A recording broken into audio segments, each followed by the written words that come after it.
बच्चों, आज हम पाठ 7 वर्षा ऋतु पढ़ेंगे। भारतं ऋतूनां देशो अस्ति। अत्र षट् ऋतवो भवन्ति। ग्रीष्मः, वर्षा, शरत्, हेमन्त, शिशिर, वसंत। वर्षा ऋतु ग्रीष्मात् अनन्तरम् आगच्छति। एतस्य कालः जुलै मासतः सितंबर मासपर्यन्तः भवति। श्रावण भाद्रो च अस्य भारतीयो मासो स्तः। अब इसका हिंदी अनुवाद देखते हैं। भारत ऋतुओं का देश है। यहाँ 6 ऋतुएं होती हैं। ग्रीष्म ऋतु, वर्षा ऋतु, शरद ऋतु, हेमंत ऋतु तथा शिशिर ऋतु। वर्षा ऋतु ग्रीष्म ऋतु के बाद आती है। इसका समय जुलाई मास से सितंबर मास तक होता है। श्रावण और भाद्रपद। श्रावण महीना कौन सा होता है? अगस्त। और भाद्रपद महीना होता है सितंबर। इसके भारतीय महीने हैं। जब आप हिंदी कैलेंडर देखेंगे तो उसमें श्रावण और भाद्रपद लिखा जाता है, लेकिन इंग्लिश कैलेंडर में श्रावण की जगह अगस्त और भाद्रपद क्या है? सितंबर। तो यह जो है ये कब आता है? जुलाई मास से सितंबर मास तक होता है। और श्रावण और भाद्रपद इसके भारतीय महीने, मतलब जनरली जो बारिश होती है वो कब होती है? अगस्त और सितंबर के महीने में बारिश यहाँ पे होती है। ग्रीष्मस्य तापेन संतप्ता पृथ्वी वर्षाणाम् आगमनेन शीतला शांता च भवति। आकाशः कृष्णे मेघे आच्छन्न भवति। मेघेषु विद्युत् प्रकाशते। मेघा गर्जन्ति। वृष्टिजलेन नद्यः तडागः कूपाश्च पूरिता भवन्ति। हरितैर्घासे आच्छादिता भवति। वृक्षेषु लतासु च नवीनानि पत्राणि आगच्छन्ति। प्रकृतिशोभना नारीव शोभते। मयूरा मेघान् दृष्ट्वा नृत्यन्ति। मंडूकाश्च कुर्दन्ति रटन्ति च। अब इसका अनुवाद देखते हैं। गर्मी की ताप से तपी हुई धरती वर्षा के आने से ठंडी और शांत होती है।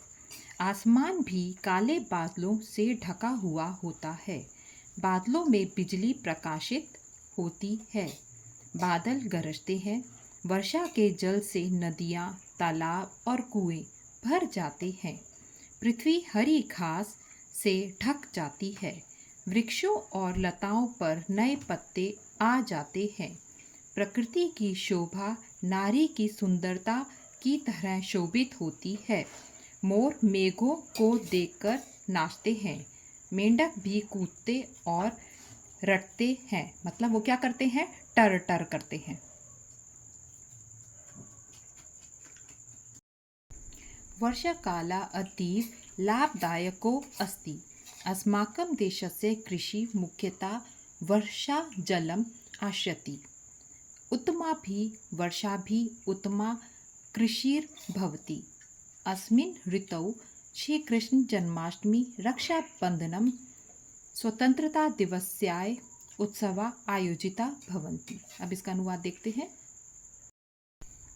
वर्षा का समय बहुत ही लाभदायक है। हमारे देश की कृषि मुख्य रूप से जल वर्षा पर आश्रय निर्भर करती है। उत्तम वर्षा से उत्तम ही फसल होती है।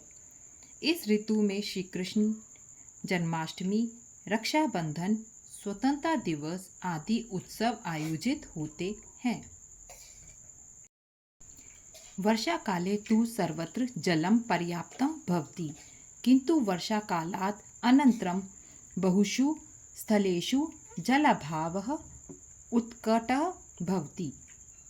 अतः इदानीं वर्षाकाले वर्षाजलस्य संग्रहाय विविधाः उपायाः क्रियन्ते। ग्रामेषु ये तडागाः भवन्ति तत्र वर्षाजलं सुरक्षितं भवति। नगरेषु अपि लघुजलाशयं निर्माणाय वर्षा जल संरक्षणं क्रियते। वर्षा काल में तो सब जगह पर्याप्त जल होता है, परंतु वर्षा काल के बाद में अनेक स्थानों पर पानी के अभाव में स्थिति विकट मतलब मुश्किल हो जाती है। इसलिए इस वर्षा काल में वर्षा जल का संग्रह के लिए अलग अलग उपाय किए जाते हैं। इसलिए बारिशों में ही क्या किया जाता है, इस पानी को संरक्षित करने के लिए अलग अलग जगहों पे अलग अलग उपाय किए जाते हैं। गांव में तो तालाब होते हैं, वहाँ वर्षा जल सुरक्षित होता है। अब तालाबों में तो पानी भर गया तो गांव में कोई दिक्कत नहीं है, लेकिन नगरों में भी छोटे छोटे जलाशय बनाकर वर्षा जल का संरक्षण करते हैं। और शहरों में भी अब क्या किया जाता है, छोटे छोटे पॉन्ड्स बनाकर क्या किया जाता है, वर्षा जल का संरक्षण किया जाता है। वर्षा कालस्य किश्चित् हान्योऽपि सम्भवन्ति। एतस्मिन् काले बहवो मार्गा जलमग्ना कर्दमुक्तायश्च भवन्ति। अतिवृष्टे कारणेन अनेकासु नदीषु जलवृद्धि भवति। जलप्लवेन गृहाणि पशवः मनुष्या अपि नश्यन्ति। अनेका रोगा अपि उद्भिर्भवन्ति, परन्तु जलेन विना जीवनं नैव चलन्ति। अतः वर्षतु प्राणिनां कृते शुभदायका अस्ति। अब इसका अनुवाद करते हैं। वर्षा काल की कुछ हानियां भी हो सकती हैं। इस समय में बहुत से रास्ते जल में डूब जाते हैं और कीचड़ से भर जाते हैं। जब बहुत ज़्यादा बारिश हो जाती है तो कई जगह बाढ़ आ जाती है, पानी भर जाता है और पानी के साथ मिट्टी आती है तो सब, और जब वो वापस जाता है पानी तो अपनी जगह क्या छोड़ जाता है, कीचड़ छोड़ जाता है। तो यही क्या है, इसकी हानियाँ हैं। अधिक वर्षा के कारण अनेक नदियों में जल की वृद्धि हो जाती है। बाढ़ के कारण घर, पशुओं और मनुष्य भी नष्ट हो जाते हैं और कई जगह पे इतनी बाढ़ आ जाती है कि लोगों के घर और जानवर और इवन मनुष्य भी क्या हो जाते हैं, मर जाते हैं। बहुत से रोग भी उत्पन्न हो जाते हैं, परंतु जल के बिना जीवन भी नहीं चलता। इसलिए वर्षा तो प्राणियों के लिए शुभदायक है, लेकिन अगर हम मोटे तौर पे देखें तो वर्षा जो है वो हमारे लिए बहुत ही क्या है, शुभदायक है। अब अभ्यास प्रश्न करते हैं। प्रश्न 1 संस्कृत में उत्तर दें। क वर्षा ऋतु कदा आगच्छति। वर्षा ऋतु कब आती है।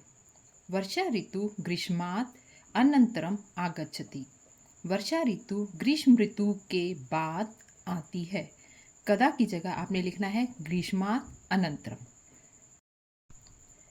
वर्षा काले पृथ्वी कै आच्छादिता भवति। वर्षा काल में पृथ्वी किससे ढक जाती है।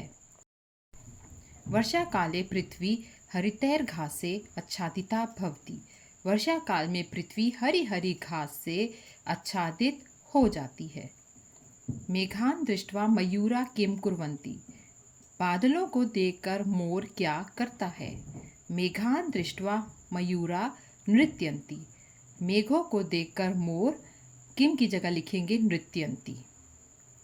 घ उत्तमा कृषि कया भवति। अच्छी कृषि कब होती है। उत्तमा भी वर्षा भी उत्तमा कृषि भवति।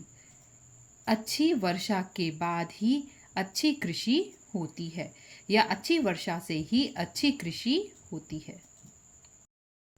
केन बिना जीवनम न चलति। किसके बिना जीवन नहीं चलता है। जलेन बिना जीवनम न चलति। केन की जगह लिखेंगे जलेन। जल के बिना जीवन नहीं चलता है। प्रश्न 2 निम्नलिखित शब्दों को शुद्ध करें। पहला है वर्षा। वर्षा को सही से लिखेंगे वर्षा। प्रकृति प्रकृति। ग्रहाणी ग्रहणी। नद्या नद्या को ऐसे द बना के नीचे य बनता है, ये द है, द के नीचे ही य बनेगा नद्या। पृथ्वी तो इसको क्या लिखेंगे पृथ्वी। नवी नानी, इसकी मात्रा बड़ी कर दीजिए नवी नानी। प्रश्न 3 संधि विच्छेद करें। देशो अस्ति देशा जमा अस्ति। अतीव अति जमा इव। वसंतश्च वसंता जमा च। कर्दमयुक्ताश्च कर्दमयुक्ताः जमा च। नैव न जमा एव। बहवो मार्गाः बहवः जमा मार्गाः। इसका मतलब है कीचड़ से युक्त। प्रश्न 4 संधि करें। वर्षा जमा ऋतु वर्ष ऋतु, नारी जमा ईव नारी, आ जमा छन आच्छन, कूपा जमा च कुपाश्च, दिवस जमा आद्य दिवसाद्य है, सदा जमा एव सदैव। प्रश्न 5 निर्देशानुसार शब्द रूप लिखें। मास का चतुर्थी विभक्ति तो क्या होगा? मासाय मासाभ्याम मासेभ्य। ऋतु षष्ठी विभक्ति ऋतो ऋतवो ऋतूनाम। कृषि प्रथमा विभक्ति कृषि कृषि कृष्यः। वर्षा सप्तमी विभक्ति वर्षाभ्याम वर्ष्यो वर्तासु। नदी द्वितीय विभक्ति नदी नद्यो नदी। प्रश्न 6 निर्देशानुसार धातु रूप लिखें। क आगम लोट लकार मध्यम पुरुष, तो यहाँ पे क्या लिखेंगे आप?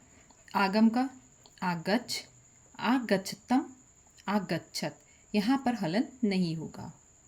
ख गर्ज लंग लकार प्रथम पुरुष, अगर्जत अगर्जताम अगर्जन। ग रक्ष लिट लकार उत्तम पुरुष, तो होगा ये रक्ष्यामि रक्ष्यावः रक्ष्यामः। अनुभू लट लकार उत्तम पुरुष, अनुभवामि अनुभवावः अनुभवामः। ड़ अस लंग लकार प्रथम पुरुष, आसी आस्ताम आसन। प्रश्न 7 संस्कृत में अनुवाद करें। क भारत ऋतुओं का देश है, भारतम ऋतूनाम देशः अस्ति। ख भारत में 6 ऋतुएं होती हैं, भारते षट् ऋतवः भवन्ति। ग जब बादल बरसते हैं तब मेंढक टर्राते हैं, यदा मेघा वर्षति तदा मंडूका रटति। घ वर्षा काल में पृथ्वी सुंदर दिखती है, वर्षा काले पृथ्वी रमणीया दृश्यते। बाढ़ के कारण रोग उत्पन्न होते हैं, जलप्लवेन रोगा उद्भवन्ति। च जल के बिना जीवन नहीं चलता, जलेन बिना जीवनम न चलती।